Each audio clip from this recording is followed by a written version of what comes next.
Hello and welcome, it's Frances here. Thank you for coming back to my channel. If you are watching this on other platforms, I bid thee welcome. I just wanted to do a short video, hopefully it's short, on my upcoming sadhana or spiritual journey that I have starting at the end of this month, April.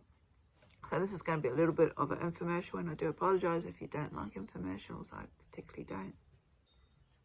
But I've received a number of queries which I thought I might just address all in one go. So Gifts from the Dark Goddess is a month-long online sadhana. So sadhana means spiritual journey.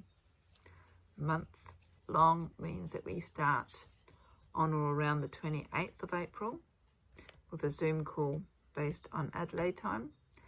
And then the journey actually finishes on the 25th of May. So it is technically month long. It's online because majority of the information is provided to you via email. So that's usually in PDF formats.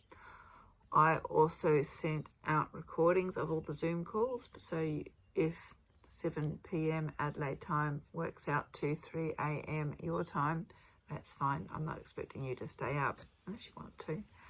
And you will get a copy of the recording. There will also be, this time around, MP3s of the meditation, so you can undertake these at your leisure, or if you're doing the sadhana, it is recommended on a regular basis, preferably daily. If not daily, then at least a couple of times a week. And I'm also hoping to include additional material in either video format or in document format, due to this journey coinciding with a number of interesting cosmic happenings, starting off with the two eclipses. So the new moon eclipse, solar eclipse, which will be on the 30th of April or the 1st of May. It's actually the 1st of May here in Adelaide. And then there's also going to be the full moon lunar eclipse in May. And we will also be having descended into the underworld around Samhain here in the southern hemisphere, or if you're in the northern hemisphere, it will actually be Beltane. So if you're not familiar with either of those two seasonal festivals or Sabbaths, I'll be providing you with information about them as well. There will be also a Facebook group, which will be, it's private at the moment, but will be made secret just before we descend, where people are encouraged to join so they can share experiences or knowledges as well. So the next question I had is this only for women? No. Even, I think I might have mentioned it in the book, Encountering the Dark Goddess, Journey into the Shadow Realms. I use the Dark Goddess in this work, which I guess is very similar to shadow work, and I suppose in a way I do use it as shadow work because I am more familiar with her myths, the myths of these various dark goddesses in that way. I also feel that the energies of the dark god, for me in particular, have a different feel, have a more earthly feel. And yes, you can still go into the underworld with the dark god, but it's a different feel altogether. I can't explain anything more than that. And I prefer to work with the dark goddess in this way, probably because I'm more familiar with their myths, working them through this way. When it comes to deity, I'm of the opinion that they honestly don't care what sex we are, what gender we are, how we identify ourselves, what color we are, what religion we are, what's our DNA, what culture we are, or our background. And I know this may be a little bit unsettling to some people, especially when we start looking into areas of cultural appropriation. But I would like to think, and please correct me if I'm incorrect, that this work has nothing to do with cultural appropriation at all. And I think the whole realm of cultural appropriation is a big can of worms with different interpretations. There's a lot of seriousness about it, and I certainly do empathise with, in particular, First Nations people who have had their culture appropriated. But just because you work with a deity or an aspect of a deity that may be from another culture to yours, I personally do not feel that that is appropriation. That's just my 2 cents with. And I say that because all of my goddesses and gods actually have little, if any, connection to my own Caucasian culture, unless we go right back to the beginning of time. So I'm not ignoring that issue. I just don't think it's a topic that's connected to this work. In that, yes, you can work with deity, and this is how I originally set up this course and also through the book. It's probably more focused to working with deity, but how I've changed the course for this year, I've opened it up to the concept that even if you don't believe in deity, and I do acknowledge that some people these days don't. In fact, it's more than just some people. Quite a lot of people don't believe in deity, don't believe in gods and goddesses, or see them purely as archetypes or figures from myth. They don't have that religious connection with them anymore. To me, that I find it pretty sad, but each to their own. So the largely unreligious or non-religious, atheistic approach. So these gods and goddesses, in particular the dark goddess from this course, you can work it with archetypal energy. You can use the myths purely as targets or means and tools to identify areas in your life that may have shadowy overtones or undertones that will take you into that deep recess in our minds or our subconscious, where, as Robert Bly says, we have this bag that for the first 20 years of our life we have been shoving things in it that we don't want to deal with in our life, or acknowledge that we feel this way or we have these attributes about our personality, and then it doesn't go away. It's in our subconscious, this big bag.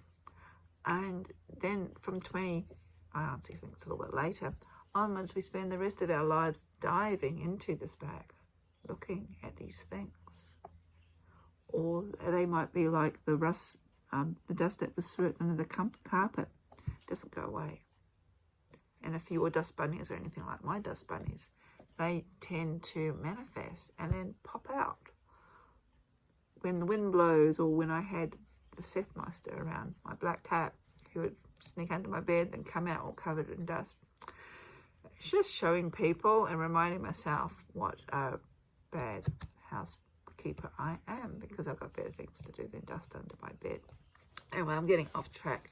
So this version is not going to be as deifiedly focused, if that's a word, as I had previously, in that participants aren't asked to choose a dark goddess to work with right from the get-go. In fact, quite the opposite. When we start our descent into the underworld, we are actually setting up a foundation where we're opening ourselves up to whatever comes through. So the dark goddess could come through as an archetype, a symbol. She could come through as a character out of mythology, or from any other stories that we may have connected with as we're growing up. Could be folklore. She could materialize as even a relative that we, again, identify certain characteristics about. So a lot of it relates to having faith in the process and also trust in what is coming through. I do feel that if you are probably more religious and believe in deity, that even choosing one aspect of a dark goddess, while it's great, may not necessarily be the aspect that on a solar level, a deeper level, you really need to work with in order to address certain issues. And more importantly, to bring these issues up, to integrate them to become the perfect whole. So that's the angle that I'm traveling with this year. And I guess only time will tell as to how successful that is. So we start on the 28th and we finish on the 25th of May. Now, there were some other points that I wanted to talk about. Just because we finish on the 25th of May doesn't mean that you're going to have these major revelations. This sort of work, like any sort of shadow work or inner child, where we're diving back into our subconscious, it could actually take a while for realizations to happen. That is why I recommend right from the beginning to grab a journal or a notebook and make notes. It could be messy, as my writing tends to be, or when I transfer it into my journal, it's a little bit tidier. You might find that, as I've got here, I've got pieces of paper that I've stuck into my journal. You could do doodles. If you're an artist, draw pictures, cut pictures out of magazines, download pictures or memes from the internet, whatever, as long as it relates to what you're feeling at the time. And that's the whole point, is like, this is something that we can go back to see how far we have traveled, because often when we're so caught up in the now, in the emotions, and this is one of the aspects of this course, is to start feeling again, starting to allow these emotions, these feelings, these sensations to move through our physical body, because often we sort of stop them and we cut them off, then they get caught and they start remaining in the physical body. So we're allowing, giving ourselves the opportunity, the space to allow these things to move through. And often we don't know how far we have traveled until we've looked back. So that is why journaling in any way, shape or form is important. If holding a pen is extremely painful to you, you might want to keep little notes on your phone, on the recordings. It's entirely up to you. But the important thing is to make some sort of attempt to record your experiences, your thoughts, your feelings, dreams, even odd phrases that seem to stand out to you that maybe you have read in a book or overheard in a passing conversation, or even from a television show, something will stand out and it's just like, oh, I wonder what that's about. Write it down. You might be walking down the street and you find a robot's feathers, something that your eye just goes to. These are the signs that spirit or deity or your subconscious is trying to get through to you. So I think that's about it. It's open for all. Did I say that? I can't remember. I've done a few attempts of this. When it comes to working with the dark goddess, I don't believe that it's gender centric. I'm using dark goddesses because I find their energy, their stories work perfectly in this technique.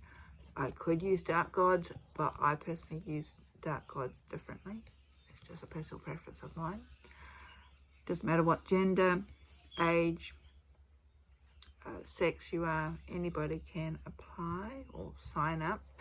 The lists of how you can do that, it will be below on the YouTube channel, and if I remember, there'll be a link through to my webpage where I've got more information as to why I do this work, and encourage people to